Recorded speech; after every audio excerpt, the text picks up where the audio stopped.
Սիրելի հայրենակիցներ, դուք ձեր աչքով եք տեսել, որ տասնյակ եւ հարյուրավոր ընտրատեղամասերում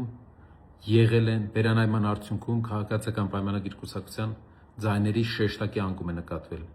Դուք ձեր աչքով եք տեսել, թե ինչպես են զինվորներին ուղղորդված ստանում ընտրությունների։ Դուք ձեր աչքով եք տեսել, թե ինչպես է պետական կառավարման մարմինների աշխատակիցներին ուղղորդում, որպեսզի քվեարկեն ՔՊ-ի օգտին։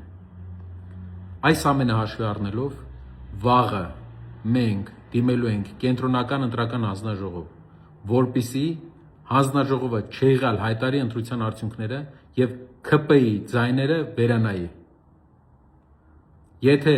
արագ պատասխան չստացանք, դիմելու ենք սահմանադրական դատարան։ Մենք պետք է կտրենք ՔՊ-ի թևերը Հայաստանում։ Այսօրվա իրավիճակով արդեն իսկ ՔՊ-ն ամենաթույլ, մեծամասնությունը կորցրած 50%-ից ավելի քիչ ձայն ունեցող ուժ է, անգամ այսքան խախտումներից հետո 3/5 չունեցող ուժ է եւ չի կարող Ալիևի ցուցումով սահմանադրություն փոխել։ Բայց մենք գնալու ենք ավելի խորք, որպեսզի վերանայվի արդյունքները։